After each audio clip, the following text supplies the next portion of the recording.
नमस्ते, good morning all of you. I am Aruna, Hindi. Okay माँ, कैसे हैं आप लोगों? कैसे हैं माँ? हाँ, बात ఎంజాయ్ చేశారా బాగా? కరోనా హాలిడేస్ కరోనా వచ్చినాయి, స్కూల్స్కి రావడానికి వీలు పడటం లేదు. బాగా ఎంజాయ్ చేశారా? ఈరోజు కొన్ని విషయాల గురించి మీకు చెప్పబోతున్నానమ్మా. లిజన్, ఓకేనా? ఇంకా స్టడీ మోడ్లోకి రండి. నేను చెప్పేటువంటి విషయాలు చాలా శ్రద్ధగా, చాలా బాగా వినాలి, కాన్సన్ట్రేషన్ చేసి వినాలి. ఎందుకంటే ప్రతి ఒక్క సెకండ్ ఇక నుంచి మీకు చాలా ఇంపార్టెంట్. మీరు 10th క్లాస్ కదా, ఈ 10th క్లాస్కి ఈ ఇయర్ అయితే ఎగ్జామ్స్ లేవు, నెక్స్ట్ ఇయర్ కూడా ఉండవు అనేటువంటి ఆలోచన ఉండొద్దు మీకు, ఓకేనా? ఎందుకంటే ప్రజెంట్ మారిన మోడల్ ప్రకారంగా వాళ్ళు రాయలేకపోయారు ఎగ్జామ్, ఈ ఇయర్ బ్యాచ్ వాళ్ళు. నెక్స్ట్ ఇయర్ మీరు రాయాల్సి ఉంటుంది. కాబట్టి చాలా చక్కగా మనం ఎంత కరోనా అయినా ఏమైనా సరే మనం ఇక్కడుండి కూడా ఆన్లైన్లో కూడా శ్రద్ధగా క్లాసులు విని మన చదువునంతా మన కాన్సన్ట్రేషన్ మొత్తం స్టడీలోకి తీసుకురావాలి అనేటువంటి ఒక ఆలోచన మీకు ఉండాలి. ఎంతైనా సరే మేము కృషి చేస్తాం, కానీ మీకు కూడా ఉంటేనే కదా అది సక్సెస్ఫుల్ అయ్యేది. మీరు చక్కగా ఇది నా చదువు, నేను వినాలి, నేను చదవాలి, నేను ఎలా అయినా సరే నేను ఇలాంటి టైంని నేను బాగా ఉపయోగించుకోవాలి, చాలా శ్రద్ధగా వినాలి అనేటువంటి ఒక ఆలోచనతోటి నువ్వు ఈ లెసన్ వినండి. ప్రతిదీ టీచర్ చెప్పేటువంటి ప్రతి అంశము మీకు ఇంపార్టెంటే. ఏదొక్కటి కూడా మీరు మర్చిపోకూడదు, ఏదొక్కటి కూడా వినకూడదు, ఆ తర్వాత చూద్దాంలే అనేటువంటి పోస్ట్పోన్ మాత్రం చేయొద్దు ఇక నుంచి, ఓకేనా? ఈ రోజు నుంచి మీరు శ్రద్ధగా ప్రతి క్లాస్ని, ప్రతి సబ్జెక్టుని శ్రద్ధగా విని టీచర్స్ చెప్పినటువంటి ఎక్స్ప్లెనేషన్ చాలా జాగ్రత్తగా విని జాగ్రత్తగా చదువుకోండి. ప్రతి ఒక్కటి మీకు అర్థమయ్యేటట్టు చెప్పు, ఓకేనా? సరేమ్మా, ఈరోజు మనం కొన్ని విషయాల గురించి చెప్పుకోబోతున్నాం. ఫస్ట్ ఎగ్జాంపుల్, ఓకేనా? భారతదేశంలో చాలా భాషలు ఉన్నాయి, ఓకేనా? చాలా భాషలు ఉన్నాయి, చాలా బోలీలు ఉన్నాయి. ఓకే, ఎన్ని భాషలు ఉన్నప్పటికీ కూడా స్వతంత్రతా సంగ్రామం జరిగేటప్పుడు మహాత్మా గాంధీజీ భారతదేశంలో ఇంగ్లీష్ వాళ్ళు మన దేశాన్ని పరిపాలించారు, తెలుసు కదా? 200 సంవత్సరాలు మన దేశాన్ని ఇంగ్లీష్ వాళ్ళు వచ్చి పరిపాలించారు. మరి వాళ్ళు పరిపాలించటము ఎందుకు, మన దేశాన్ని మనమే పరిపాలించుకుందాము అనేటువంటి ఒక ఉద్దేశంతో మహాత్మా గాంధీ, ఆలూరి సీతారామరాజు, ఝాన్సీ లక్ష్మీబాయి ఫస్ట్, ఓకేనా? ఝాన్సీ లక్ష్మీబాయి, సైరా నరసింహ, మొన్న వచ్చింది కదా మీరు సినిమా చూసారు కదా, అక్కడి నుంచి పునాది వేయడం, మన దేశాన్ని మనం పరిపాలించుకోవాలి, ఇంగ్లీష్ వాళ్ళు మన దేశాన్ని పరిపాలించేది ఏంటి అనేటువంటి ఒక ఉద్దేశంతో మరి వీళ్ళంతా కూడా ఒక భాష కావాలి అంటే వీళ్ళందరూ ఆలోచన ఒకటి, వీళ్ళ భావాలు ఒకటి, వీళ్ళ వ్యక్తిత్వం ఒకటి, కానీ అయినప్పటికీ కూడా ఒక్కరి భావాలని ఒకరు వ్యక్తపరచుకోవడానికి, అంటే తమ మనసులో ఏమున్నది, తమ ఆలోచనలు ఏంటి అనేది తెలుసుకోవడం కోసం ఒక భాష అవసరం వచ్చింది. మరి ఆ భాష అవసరం వచ్చినప్పుడు ప్రతి భారతదేశంలో ఎన్నో రకాల రాజ్యాలు, ఎన్నో స్టేట్స్ ఉన్నాయి, చాలా స్టేట్స్ ఉన్నాయి, చాలా భాషలు ఉన్నాయి, ఓకేనా? చాలా భాషలు ఉన్నప్పటికీ ఏ భాష వాళ్ళు తీసుకుంటే మా భాషను తీసుకోలేదు అనేటువంటి ఒక ఆలోచన విధానం ఉంది. అలాంటప్పుడు మహాత్మా గాంధీజీ ఏం చేశారు అంటే అందరికీ అర్థమయ్యేటువంటి భాష, ఓకేనా? అందరూ మాట్లాడేటువంటి భాష, చాలా తేలికైనటువంటి భాష, ఓకేనా? ఈజీగా మనం అర్థం చేసుకోగలిగినటువంటి భాష, ప్రాచీన సంస్కృతి, ప్రాచీన సంప్రదాయాలు, మన భారతదేశం యొక్క చరిత్ర, భారతదేశంలో పుట్టు పూర్వత్రాలు, మన పూర్వీకులు ఎలా ఉండేవాళ్ళు, ఇవన్నీ తెలుసుకోవాలి అంటే ఒక భాషలో, అంటే సంస్కృతం నుంచి పుట్టినటువంటి హిందీ భాషలో అప్పటి కవులు ఈ హిందీ భాషలో రాయటం జరిగింది రచనలు. మరి అది ఒక కారణమైతే, హిందీని తీసుకోవటానికి కారణం అది ఒక కారణమైతే, ఇంకొక కారణం ఏంటి అంటే భారతదేశంలో హిందీ మాట్లాడే వాళ్ళు ఎక్కువగా ఉన్నారు, హిందీని అర్థం చేసుకునే వాళ్ళు ఎక్కువగా ఉన్నారు. హిందీ చాలా తేలికైన భాష, ఈజీగా ప్రతి భాష కన్నా కూడా ఎంతో ఈజీగా నేర్చుకోగలిగినటువంటి భాష ఒక హిందీ. కాబట్టి హిందీని అధికార భాషగా తీసుకుంటే, అంటే రాష్ట్రీయ భాషగా తీసుకుంటే, జాతీయ భాషగా తీసుకుంటే మనందరికీ ఉపయోగం. మన భావాన్ని హిందీ నేర్చుకున్నట్లయితే మన భావాలను ఒకరి భావాలని ఒకరు వ్యక్తం చేసుకోగలిగి ఇప్పుడు మన దేశం నుంచి ఆ ఇంగ్లీష్ వాళ్ళని ఎలా అయినా సరే తరిమి కొట్టాలి. మనమందరం తరిమి కొట్టాలంటే మనమంతా ఒకటి కావాలి. మనమంతా ఒకటి కావాలంటే మనం ఏమనుకుంటున్నాం అనేది మనం ఒకరికొకరికి తెలియాలి. మరి ఒకరికొకరికి తెలియాలి అంటే మనకు ఒక భాష కావాలి. ఆ భాష కేవలం హిందీ వల్లే సాధ్యమవుతుంది అనేటువంటి ఒక ఉద్దేశంతో రాష్ట్రీయ భాషగా హిందీని తీసుకోవడం జరిగింది. మనం ఈరోజు చెప్పుకోబోయేటువంటి లెసను అంతర్రాష్ట్రీయ స్तर पर हिंदी. ओकेना 10वीं कक्षा छात्र विद्यार्थियों को ఆర్థిక శుభకామనాయే మేరీ తరఫ్ సే. ఓకేనా, నా వైపు నుంచి మీకు హృదయపూర్వక శుభాకాంక్షలమ్మ 10వ తరగతి విద్యార్థులకు. ఈ రోజున హిందీ యొక్క ఇంపార్టెన్స్ ఏంటి, నేషనల్ లెవెల్లో ఎంత ఇంపార్టెన్స్ ఉంది, ఇంటర్నేషనల్ లెవెల్లో ఎంత ఇంపార్టెన్స్ ఉన్నది. హిందీ చాలా తేలికైన భావం హిందీ అంటే. ఎందుకు అంటే 20 మార్క్స్కే కదా పాస్ అవుట్ అవుతారు, 20 మార్క్స్కే కదా పాసు అనేటువంటి ఒకటి. కానీ 20 మార్క్స్ కాదు, హిందీ మనం చిన్నప్పటి నుంచి ఇంటర్మీడియట్కి వెళ్తే హిందీ ఉండదు కదా అనుకుంటారు. అదొక చాలా తేలికైనటువంటి భావం. అలాంటి ఆలోచన ఉండకూడదు. ఎందుకు అంటే మనకి నేషనల్ లెవెల్లో కానీ ఇంటర్నేషనల్ లెవెల్లో కానీ హిందీ యొక్క పొరుగు దేశాల వాళ్ళే హిందీని, ఎందుకంటే మన పూర్వీకులు ప్రాచీన సాహిత్యం మొత్తం హిందీలో ఉన్నది. అది అర్థం చేసుకోవాలంటే మన భారతదేశం ఎలాంటి గొప్ప దేశం, ఎలా సంప్రదాయాలు కలిగిన దేశం, ఎంత సంస్కృతి సంప్రదాయాలు కలిగినటువంటి దేశం, ఇవన్నీ అర్థం చేసుకోగలగాలి అంటే కేవలం హిందీలోనే అది సాధ్యమవుతుంది. ఓకేనా, హిందీ మనము ఎలా అంటే ఆ 20 మార్కులకి పాస్ అవడానికి అన్నట్టు మనం హిందీ చదవకూడదు. మన లైఫ్లో అది మనం ఎక్కడికి వెళ్ళినా, మన భారతదేశంలో ఎక్కడికి వెళ్ళినా, ఏ స్టేట్కి వెళ్ళినా సరే నేను ఈజీగా నా భావాలని వ్యక్తం చేయగలగాలి. అవతల వాళ్ళకి నాకు ఒక భాష కావాలి అనేటువంటి విధంగా, నేను మాట్లాడగలగాలి అనే విధంగా మనం హిందీని నేర్చుకోవాలి. 20 మార్కులు పాస్ అని ఎప్పుడని 10th క్లాస్ వరకు చదువుకున్నా కూడా 10th క్లాస్ వరకు హిందీ ఉన్నప్పటికీ కూడా 10th క్లాస్ వరకు 20 మార్కుల కోసం ఆలోచించొద్దు. నాకు కాన్సెప్ట్ అర్థం కావాలి, నేను తెలుసుకోవాలి, నేను వినాలి అనేటువంటి ఒక ఆలోచనతోటి మీరు ముందుకు అడుగు వేయాలి. ఈరోజు మనం చెప్పుకోబోయేటువంటి లెసన్ అంతర్రాష్ట్రీయ స్థర్ పర్ హిందీ. ఓకేనా, నేషనల్ లెవెల్లో హిందీ ఎంత ఇంపార్టెన్స్ ఉన్నది, ఇంటర్నేషనల్ లెవెల్లో ఎంత ఇంపార్టెన్స్ ఉన్నది హిందీకి అనేది ప్రస్తుతం మనము ఒక స్నేహితుడు ఇంకొక స్నేహితుడికి రాస్తున్నటువంటి పత్రలేఖన రూపంలో మనకి ఇచ్చారు. ఎందుకు ఈ పాఠం ఇవ్వడం ఉద్దేశం ఏంటంటే మనకు లెటర్స్ ఎలా రాయాలి, ఆ లెటర్స్ రాసేటప్పుడు మన యొక్క ఇంపార్టెన్స్ అంటే ఏదైనా ఒక ఇంపార్టెన్స్ గురించి మన ఫ్రెండ్స్కి షేర్ చేసుకుంటాం. అలా ఒక ఫ్రెండ్ ఇంకొక ఫ్రెండ్కి హిందీ యొక్క ఇంపార్టెన్స్ గురించి షేర్ చేస్తూ ఈరోజు మనం చెప్పుకోబోయేటువంటి లెసన్ ముందుకు సాగుతుంది. జాగ్రత్తగా వినండి. ఝాన్సీ సునియే సవి, చాలా కాన్సన్ట్రేషన్ తోటి ముందుకు వెళ్తూ వినండి. చూడటమ్మా, పేజ్ నెంబర్ 30 అమ్మా. టెక్స్ట్ బుక్స్ ఓపెన్ చేశారా?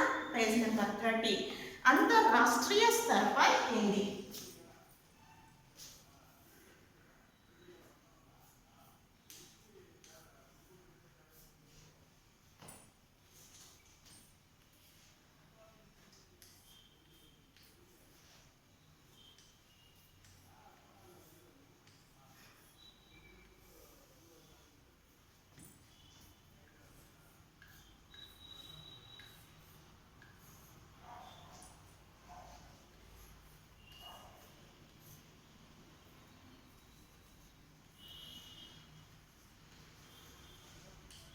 ఇంటర్నేషనల్ లెవెల్లో హిందీకి ఉన్నటువంటి ఇంపార్టెన్స్.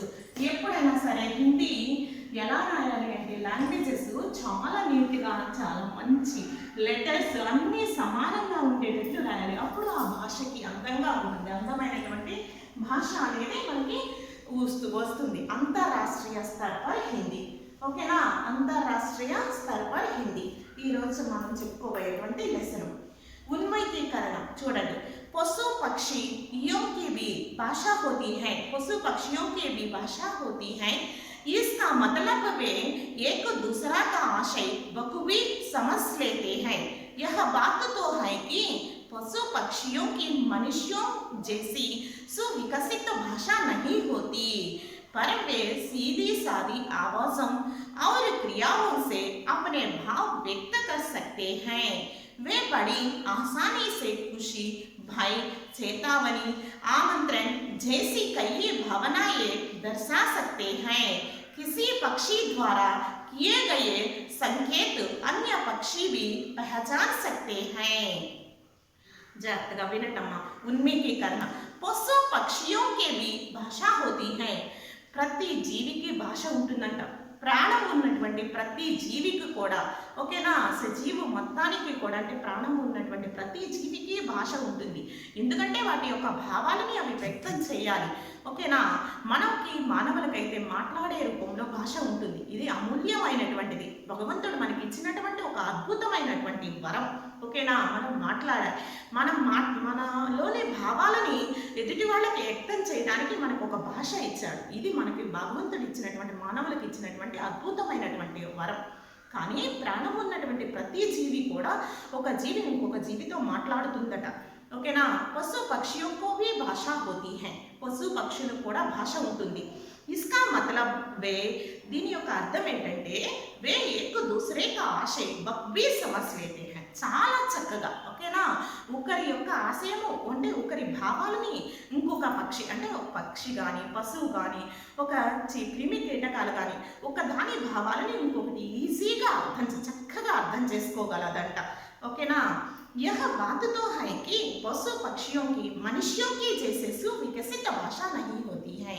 అసలు ఈ అసలు ఇప్పుడు చెప్పాలనుకున్నటువంటి మాట ఏంటంటే, పశు పక్షులకి మనుషులకి ఉన్నటువంటి, అంటే సువికసిత్, బాగా మాట్లాడేటువంటి శక్తి మనుషులకు ఉంది. అలాంటి భాష వీళ్ళకి, పశువులకి, పక్షులకి, వీటికి లేదు. ఓకేనా, అది మానవుడికి భగవంతుడు అందించినటువంటి ఒక అద్భుతమైనటువంటి వరం. ఓకేనా, नेक्स्ट చూడండమ్మా. पर वे सीधी सादी आवाजों और क्रियाओं से अपने भाव व्यक्त कर सकते हैं. కానీ సీదే సాది ఆవాజు, ఓకే, అవి చిన్న చిన్న శబ్దాలతోటి, ఆరు క్రియావు, వాటి యొక్క చప్పుడుతోటి, అంటే పనులు ఇలా రెక్క కదిలిస్తూ, లేకపోతే కాళ్ళుని ఇలా కదిలిస్తూ, ఇలా ఇలా ఇలా ఇలా అంటూ, ఇట్లా ఇట్లా కళ్ళు ఇట్లా ఆర్పుతూ తమ భావాలని వ్యక్తం చేస్తాయట.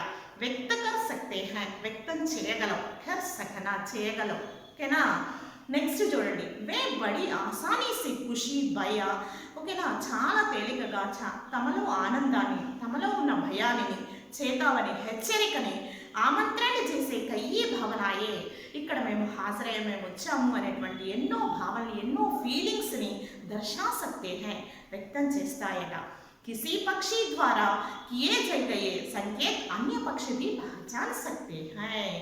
మరి అవి ఒక పక్షి చేసేటువంటి క్రియ కానీ, ఒక పక్షి చేసేటువంటి సంజ్ఞలు కానీ, ఒక పక్షి చేసే కానీ చప్పుడులు కానీ, ఓకే, వాటివన్నీ కూడా ఎదుటి పక్షి కూడా, ఎదురు ఉన్నటువంటి పక్షి కూడా ఈజీగా అర్థం చేసుకోగలవంట. మరి అర్థం చేసుకోగలవు కాబట్టి కనీసం ఆ క్రియ ద్వారా, ఆ సంజ్ఞల ద్వారా అవి మాట్లాడుకోగలుగుతున్నాయి. వాటి ఆలోచన, ఒక పక్షి యొక్క ఆలోచనని ఇంకొక పక్షి ఈజీగా తెలుసుకోగలుగుతున్నాయి. మనిషి అలా క్రియలు చేసే పని లేదు, అలా సంజ్ఞలు చెప్పాల్సిన అవసరం లేదు. ఓకే, మాట ద్వారా వ్యక్తం చేయొచ్చు. తమ భావాన్ని ఈజీగా మాట ద్వారా వ్యక్తం చేసేటువంటి అద్భుతమైనటువంటి వరం కేవలం మానవుడికి ఉంది.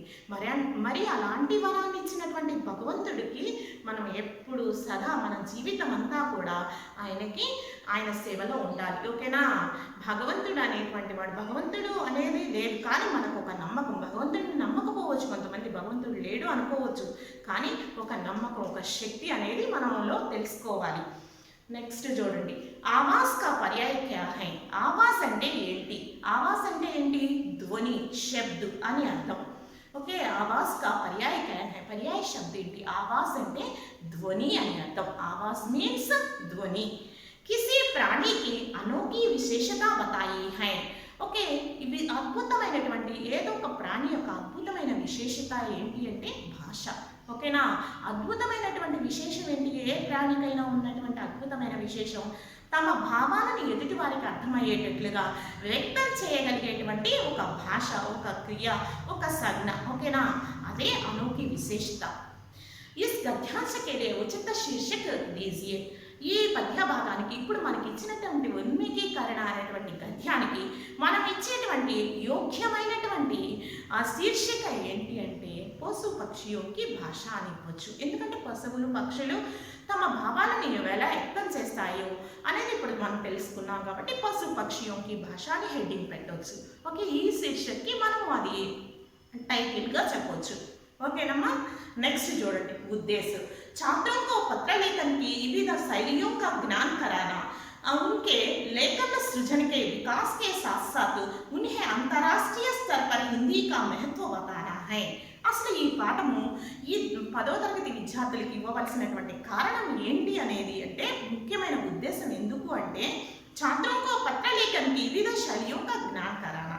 లెటర్ రైటింగ్లో ఏ శైలిలు ఉన్నాయి, ఏ స్టైల్స్ ఉన్నాయి, ఎలా రాయొచ్చు, ఫ్రెండ్స్కి ఎలా రాయొచ్చు, ఆఫీసర్స్కి ఎలా రాయొచ్చు, ఓకేనా, స్నేహితులకు ఎలా రాయొచ్చు, నెక్స్ట్ ఇంట్లో పరివారం అంటే మన కుటుంబ సభ్యులకు ఎలా రాయొచ్చు, ఇవి పత్రలేఖనంలో ఉన్నటువంటి శైలిలు తెలియజేయడం కోసం వాళ్ళకి తెలియజేయడం కోసం ఉన్కే లేఖన సృజనకే వికాస్కే సాత్ సాత్ వాళ్ళు లెటర్ రాయటం వాళ్ళలో ఒక శక్తి లెటర్ రాసే విధానాన్ని వాళ్ళలో डेवलप చేయాలనేటువంటి ఒక ఉద్దేశంతో उन्हें अंतर्राष्ट्रीय स्तर पर हिंदी का महत्व बताना आ लेटर राइटिंग యొక్క లెటర్ రాయడం యొక్క శైలి వాళ్ళని డెవలప్ చేస్తూనే ఇంటర్నేషనల్ లెవెల్లో హిందీకి ఉన్నటువంటి ఇంపార్టెన్స్ ఏంటి అనేది తెలియచేయడం కోసం వాళ్ళ చేత తెలియచేయించుకో అంటే వాళ్ళకి తెలియచెప్పడం కోసము మనం ఈ లెసన్ ఇవ్వడం గల ఉద్దేశం. ఓకేనా, నెక్స్ట్ చూడండి మా విధా విశేషం एक गद्य की एक प्रमुख विधा है. गद्य की ఇది పత్రలేఖన ఒక प्रमुख विधा ఒక स्टाइल पत्र विधा पाठ के प्रेषक अपने विषय से जुड़ा पत्र पावक के नाम लिखता है. इसमें एक मित्र अपने दूसरे मित्र को हिंदी सीखने तथा उससे होने वाले लाभों के बारे में बता रहा है. पत्र गद्य की एक प्रमुख विधा है. గద్యకి ఒక ప్రముఖ గద్య భాగంలో ఒక ప్రముఖమైనటువంటి పద్ధతి ఇది పత్రలేఖన అనేది. పత్ర విధ పాఠ మే ప్రేషక్ అపనే విషయ సే జుడా అంటే పాఠంలో ఉన్నటువంటి ప్రేషకు తన విషయంతో కూడినటువంటి పత్ర పావక్ ఎవరికైతే లెటర్ రాయాలనుకుంటున్నారో వాళ్ళకి వాళ్ళ పేరు మీదుగా లెటర్ రాయడం అంటే ఈ ఒక విషయం గురించి ఒక వ్యక్తి చెప్పాలనుకున్నాడు ఆ విషయం గురించి అవతల తన ఫ్రెండ్కి లెటర్ రాయటమే పత్ర పానేవాలి అంటే ఎవరైతే లెటర్ పొందుతున్నారో తన భావాలని తమ ఆలోచనని తను ఏం చెప్పాలి అనుకున్నాడో ఆ ఆలోచనని ఆ ఫ్రెండ్కి లెటర్ ద్వారా రాయటము.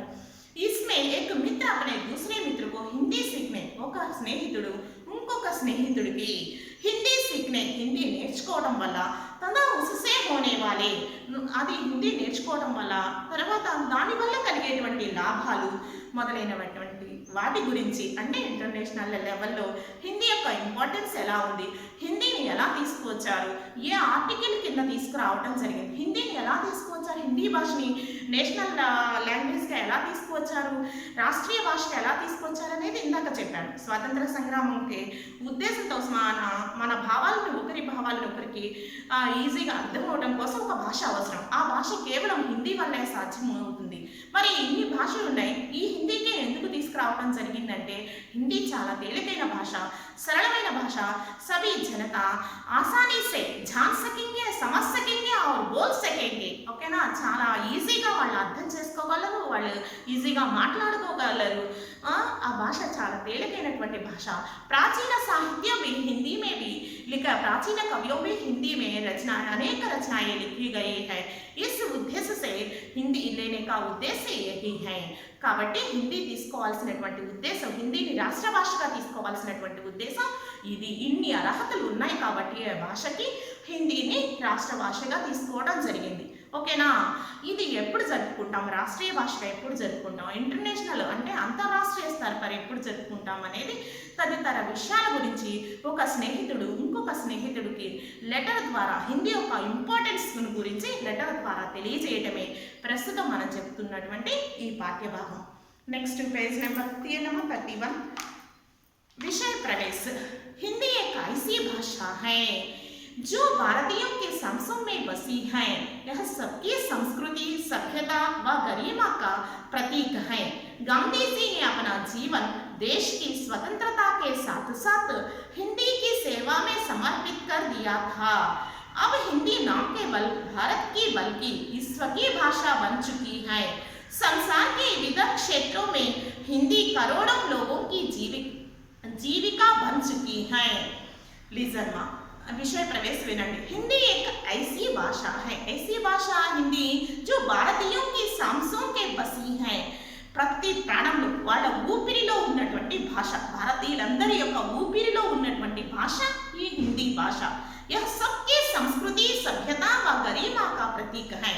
ఇది అందరి సంస్కృతికి, సభ్యత, సివిలైజేషన్, నాగరికత, గరిమ, మహోన్నతం, భారతదేశం యొక్క మహోన్నతం, భారతదేశం యొక్క నాగరికత, సివిలైజేషన్, సంస్కృతి, కల్చర్ గురించి చాలా ఈజీగా ఓకేనా మనం అర్థం చేసుకోవడానికి చాలా ఈజీ అయినటువంటి సింబల్, ఇది ఒక చిహ్నం లాంటి భాష। ప్రతి భారతీయుల యొక్క ఊపిరిలో ఉన్నటువంటి భాష ఈ హిందీ భాష। गांधी जी ने अपना जीवन देश की स्वतंत्रता के साथ साथ हिंदी की सेवा में समर्पित कर दिया था। गांधी जी ने अपने जीवन తన జీవితం అంతా కూడా, గాంధీజీ తన జీవితం అంతా కూడా अपना जीवन देश की स्वतंत्रता के साथ साथ దేశంలో స్వాతంత్రతతో పాటు సాత్ సాత్ హిందీ की सेवा में దేశానికి ఎలా స్వాతంత్రం తీసుకురావాలి, మన దేశాన్ని మనం ఎలా పరిపాలించాలి అనేటువంటి ఆలోచన ఎంత ఇదిగా, చాలా ఎంత ఇంపార్టెంట్గా ఆలోచించారో ఒకవైపు, ఇంకొక వైపు హిందీని రాష్ట్ర భాషగా తీసుకురావాలి, దీన్ని ఎంత ఇంపార్టెన్స్ హిందీ భాషకి ప్రాముఖ్యత కల్పించాలి అని కూడా ఆయన అంతా తన జీవితాన్ని ఈ రెండు కారణాలు, ఒకవైపు దేశ స్వాతంత్రానికి, ఇంకొక వైపు హిందీ భాషని రాష్ట్ర భాషగా చేయాలనేటువంటి ఉద్దేశము, ఈ రెండింటికి ఆయన జీవితాన్ని అంకితం చేశాడు। సమర్పిత్ కర్ దియా తా, తన సేవని అంకితం చేయడం, డెడికేట్ చేయడం జరిగింది ఓకేనా। సమర్పిత్ కర్ దియా తా। अब हिंदी ना केवल भारत की बल्कि विश्व की भाषा बन चुकी है। మరి అలాంటి హిందీ ఈరోజు కేవలం భారతదేశానికి ఉపయోగపట్ల, ఇంటర్నేషనల్ లెవెల్లో కూడా దీని యొక్క విశ్వకీ భాష బన్ చుకీ హై, ఇది ప్రపంచ భాష కూడా అయిపోయింది। संसार की विविध क्षेत्रों में हिंदी करोड़ों लोगों की जीविका बन चुकी है। ఈ ప్రపంచంలో చాలా మందికి కూడా ఇది ఒక తమ అంటే తన ఒక జీవనోపాధి అయింది ఓకేనా। జీవిక అంటే జీవనోపాధి, అది ఒక జీవనోపాధి అయింది। ఎందుకంటే హిందీలో ఫీలింగ్స్ వస్తున్నాయి, నాటికలు, సినిమాలు, అంటే ఒక రాష్ట్రం నుంచి ఇంకొక రాష్ట్రానికి ఎంతోమంది జీవనోపాధి కోసం వేరే రాష్ట్రానికి వెళ్తారు। మరి ఆ భాష వాళ్ళకి అర్థమయ్యే భాష హిందీ, అందరూ హిందీ నేర్చుకోవడం వల్ల భారతదేశంలో ఉన్నటువంటి ఏ రాష్ట్రానికైనా వెళ్ళి ఈజీగా తమ భావాలను వ్యక్తం చేయవచ్చు ఓకేనా। చాలా విధిగా అంటే వాళ్ళ యొక్క జీవనోపాధికి హిందీ యొక్క ఇంపార్టెన్స్ అనేది ప్రతి ఒక్క సంస్థలో, ప్రతి ఒక్క వ్యవస్థలో హిందీ యొక్క ఇంపార్టెన్స్ అనేది అలా పెరుగుతూ వచ్చింది ఓకేనా। నెక్స్ట్ లెసన్ రేపు చెప్పుకుందామమ్మా। ధన్యవాదాలు।